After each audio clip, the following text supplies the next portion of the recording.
From the Cronkite studios in downtown Phoenix, this is Cronkite News.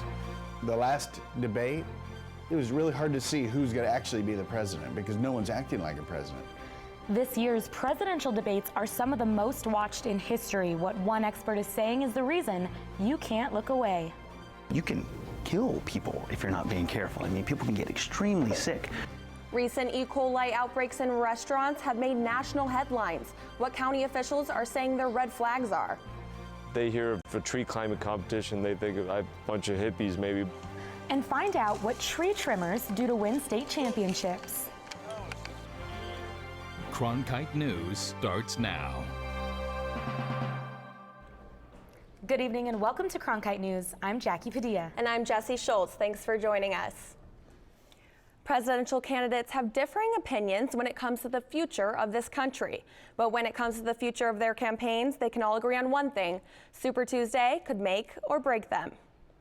Tomorrow is the first day of multi-state voting in primary elections, and a critical number of delegates for both parties are at stake. A total of 595 delegates are up for grabs out of the 1,237 needed to win the GOP nomination. And candidates Hillary Clinton and Bernie Sanders are vying for 865 of the 2,383 delegates needed to win the Democratic nomination.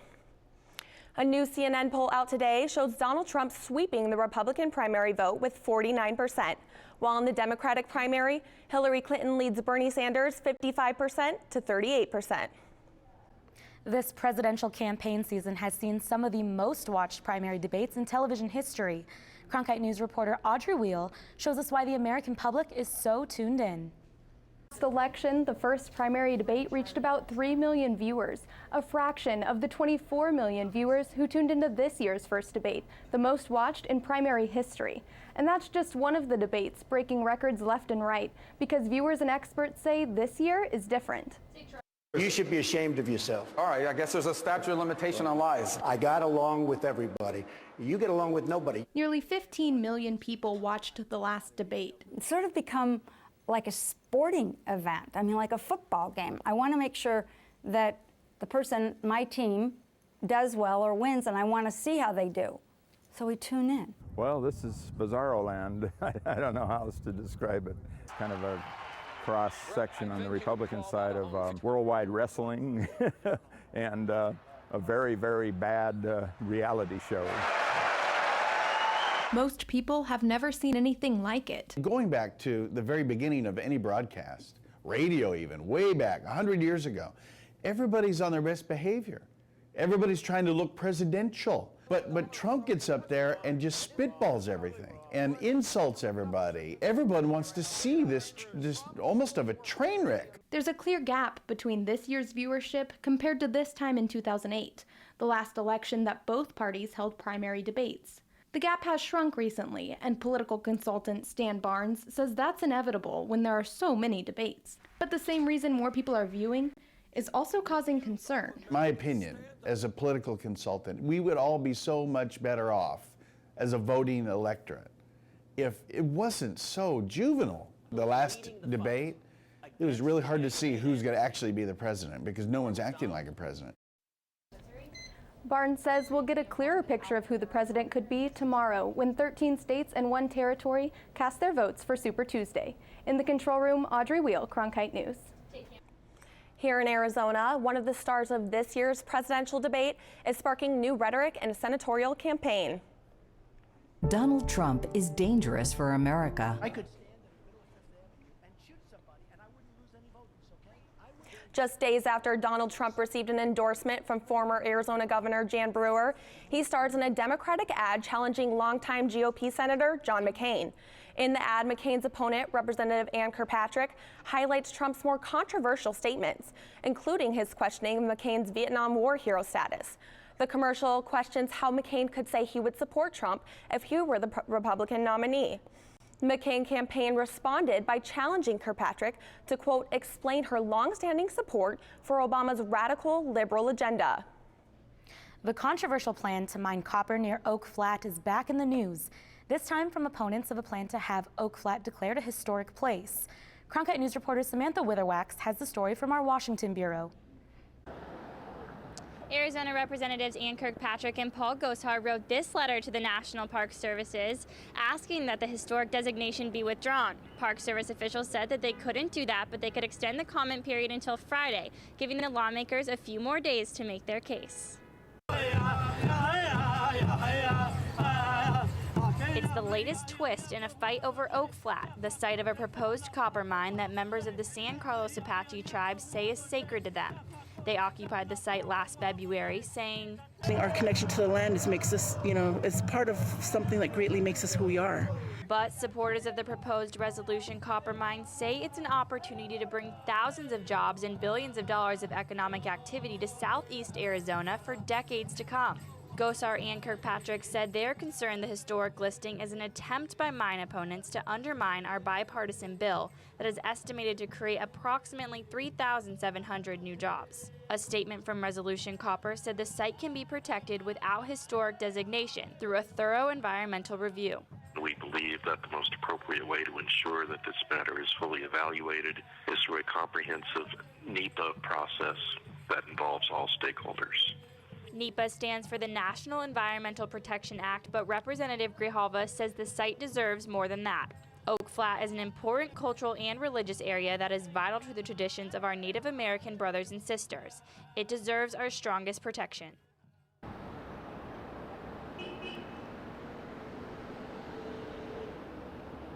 We were not able to reach Apache Stronghold, the group that has been leading the fight to protect Oak Flat, but officials with the National Park Services say that they expect to have a decision on the historic designations by the end of the day on Friday. Live in Washington, Samantha Witherwax, Cronkite News. Thousands of Phoenix's homeless may soon be without a safe place to sleep at night.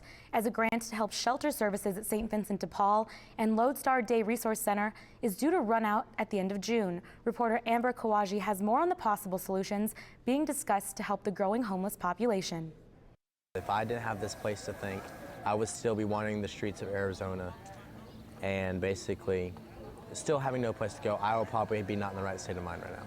Maricopa County, the city of Phoenix, and other organizations are looking at solutions to help the homeless after the overflow shelter was closed down last April. The building was found to be unsafe. Now, St. Vincent de Paul and the Lodestar Day Resource Center are serving as a temporary shelter, funded by a $170,000 grant from the Maricopa County Industrial Development Authority, or IDA. The grant will last until June 30th, but what happens after the grant runs out and temperatures are more than 100 degrees during the day? We're currently looking at models in different municipalities, how do other regions take care of their homeless problems.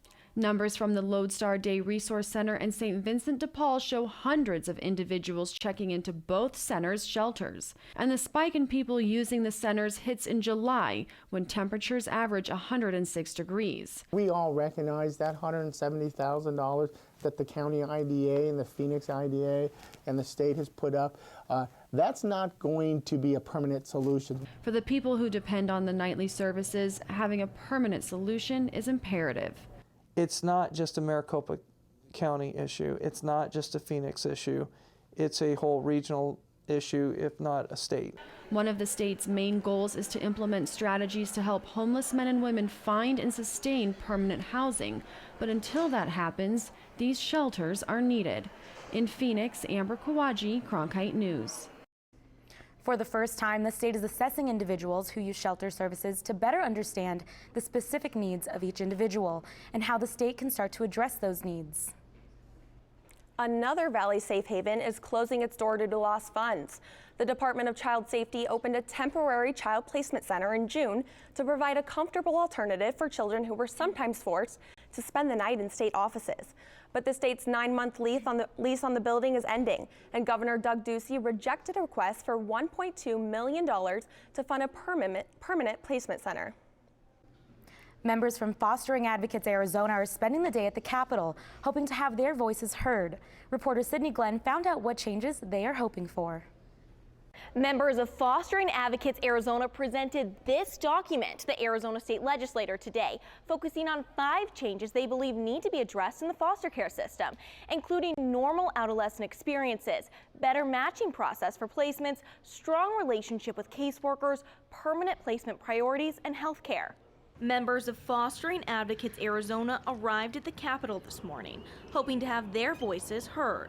Desiree Klemenko knows the struggles firsthand. She was in the foster system as a child. The changes that need to be made that can truly put a positive impact in the lives of thousands of youth who are currently experiencing foster care. The organization released a document today that they plan to share with state lawmakers, focusing on the 5 key priorities, aiming to help foster children better transition into adulthood. The trauma that exists from moving from placement to placement, from caseworkers changing often and not having the supports they need as they transition to adulthood. This is personal for many members, and they want to give a voice to those in the system. I've experienced the foster care system, and in the last few years, Arizona has experienced a crisis within the foster care system. If you're interested in viewing this document or finding out more about the cause, visit fosteringadvocatesarizona.org. In the broadcast center, Sydney Glenn, Cronkite News. Lyme disease has reached its highest infection rate in years. Coming up on Cronkite News, the new way experts are diagnosing the disease that is often misdiagnosed. And dine in at your own risk. We tag along on a Maricopa County health inspection after recent E. coli outbreaks have dominated national headlines. We are here tonight to explore tough issues. You've got to have people around you who aren't just laying rose petals in front of your way. And I kid you not, this is true. Trust is everything. This has been so much fun. It's about reaching people. There are more players on the world stage. The issues are more complex.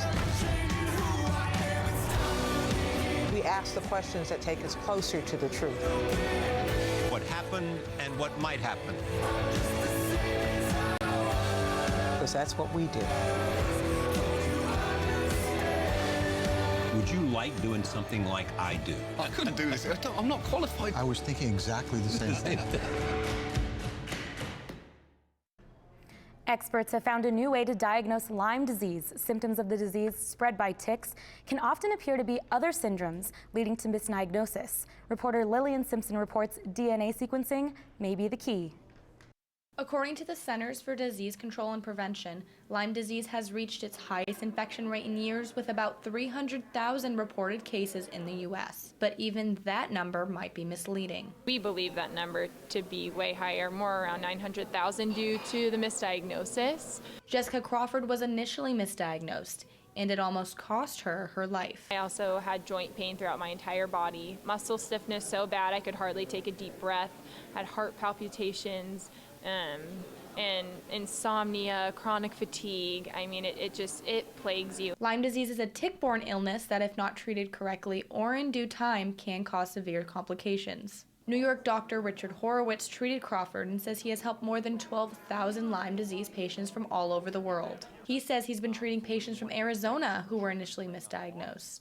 And there are people from Arizona who are getting this, who are being forced to go out of state and search for solutions because they just can't find solutions within the medical system here. However, that could all change in one day. Behind these closed doors, doctors, professors, researchers, and those affected met to raise awareness for Lyme disease. The organization Focus on Lyme and the TGen Research Institute selected some of the top minds in science to meet here in Scottsdale to come up with a solution. A new DNA sequencing method could change the future of how Lyme disease is detected. So what we're trying to do through applying these next generation sequencing methods to detecting the pathogen and other pathogens that might be co-occurring. To be able to have for the very first time an accurate diagnostic tool and a tool to be able to show your progress, for you to be able to show specific co-infections, which are a big problem for most Lyme sufferers, it's revolutionary, and it's going to change the face of Lyme disease. Crawford hopes this will help others get the treatment they need more quickly. In Scottsdale, Lillian Simpson, Cronkite News. Dining out can be a nice luxury, but with recent E. coli outbreaks, it's important to know what restaurants are doing to keep the food you eat safe. Cronkite News reporter Blake Bernard followed a routine Maricopa County health inspector to take you inside the food quality checks. From places like Subway or even Bowl of Greens here in downtown Phoenix to local establishments all across the valley, food safety is essential for every restaurant, and it affects those that eat there.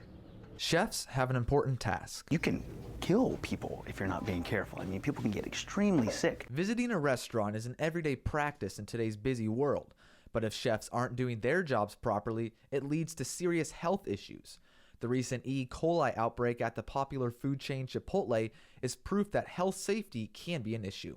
To prevent outbreaks, both chefs and county health inspectors are involved in making sure the places you visit prepare food properly. There's 53 different components of the health code that we evaluate, but the main ones are going to be things like temperatures, cold holding, hot holding, cooking, employee sanitation, making sure they're washing their hands. Now, at a restaurant, there's a lot of different ways that food can be mishandled. What are chefs doing to ensure proper food safety techniques, and what can you as a consumer be looking for if you decide to go out to eat? When I'm dining at a restaurant, I mean, I'm walking in and I'm looking at the table. I'm, watching my server. Are they touching my silverware in a way that they shouldn't be?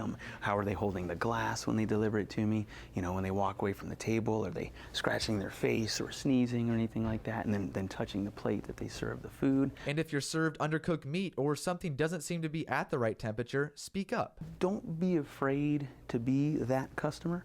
You know, obviously we don't want to go into restaurants, we don't want to be rude, we don't want to cause a scene, but at the same time, restaurants, food service establishments should be held accountable, and they should be serving safe, clean, good quality food.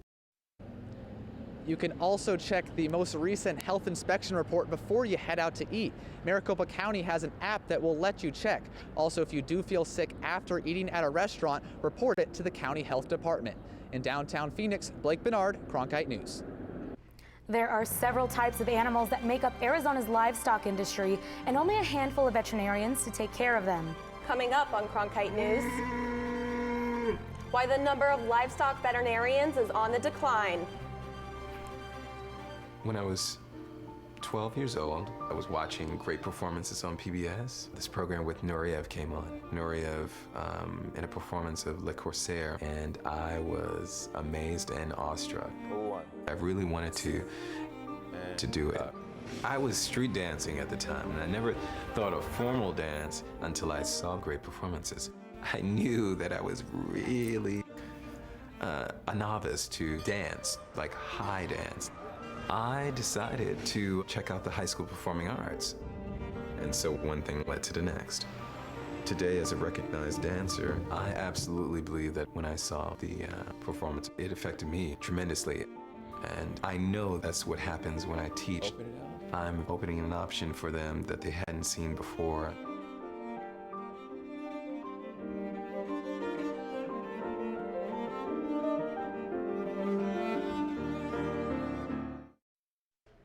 A new proposal plans to adopt out wild burros in an attempt to address the overpopulation of herds in Arizona. State and federal officials met with Senator John McCain in Washington, D.C. last week to discuss the plan. Officials say the problem in Mojave County has led to traffic accidents on state and county highways.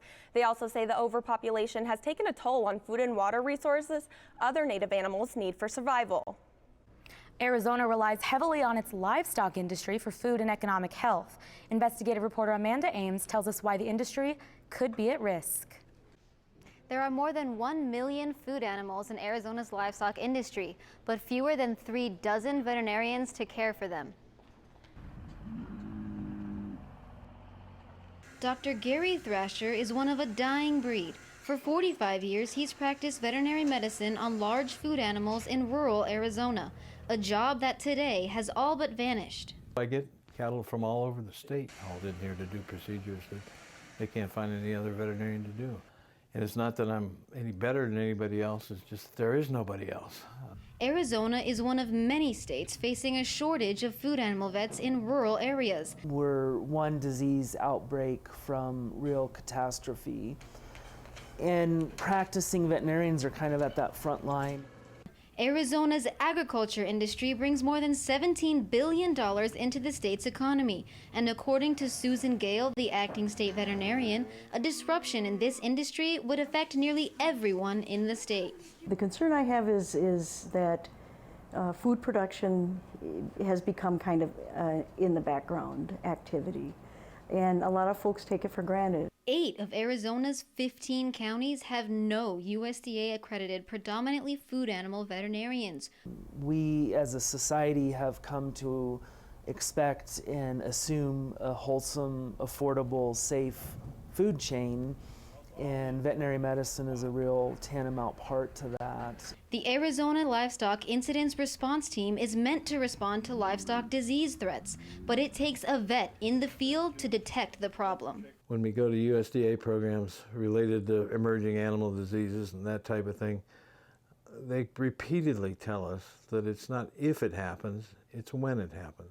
So why aren't veterinarians working in these underserved and vulnerable rural communities? The type of kids that would come back to a rural area like this are usually those that have been raised in a rural area.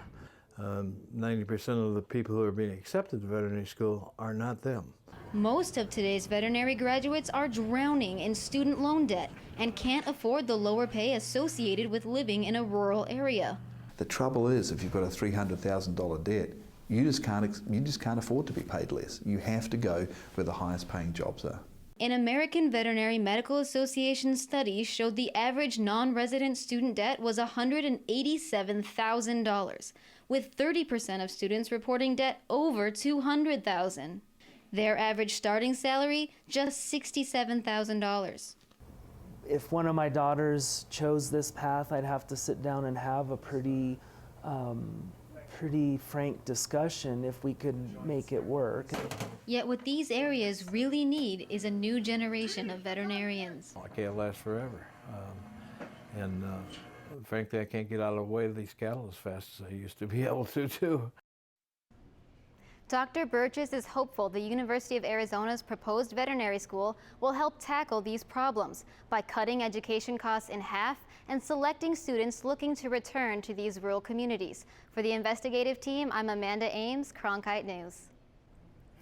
A tree climbing competition attracts tree trimmers from across the state. Coming up on Cronkite News, how tree trimmers are using the competition to improve their skills.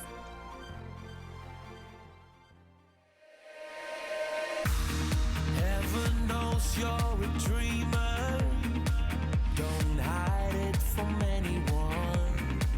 Don't hide it from anyone.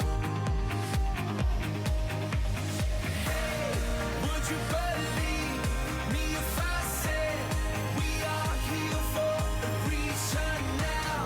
This is our life. This is what counts. This is for us. I will go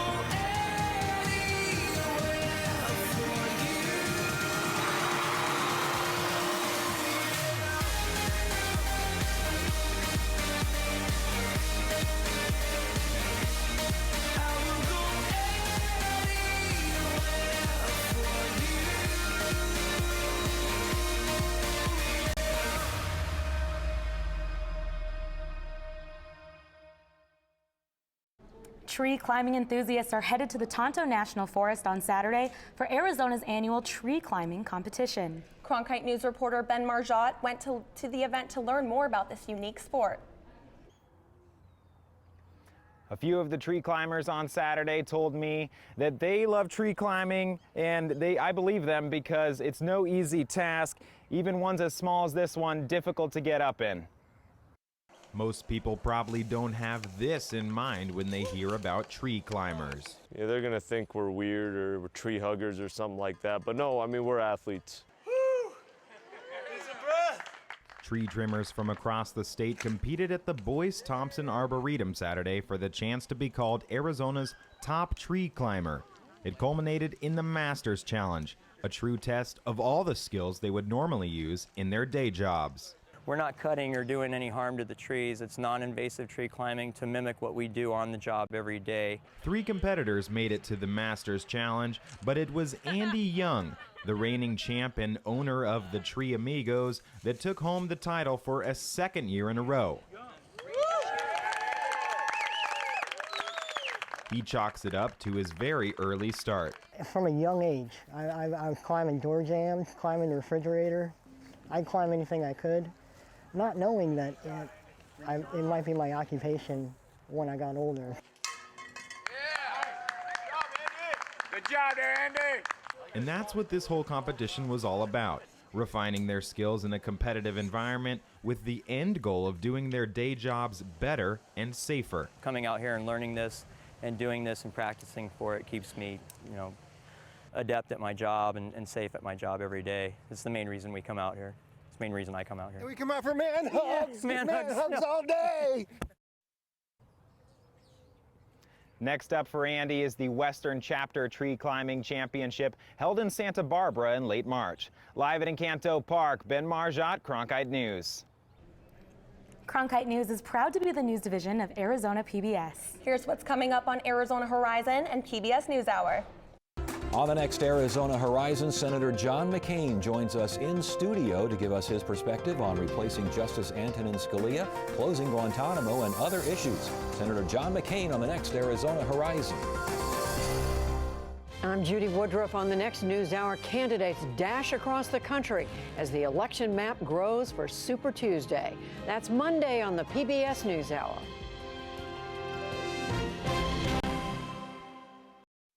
That's it for Cronkite News tonight. Thanks for joining us. For top Arizona stories anytime, go to cronkitenews.azpbs.org.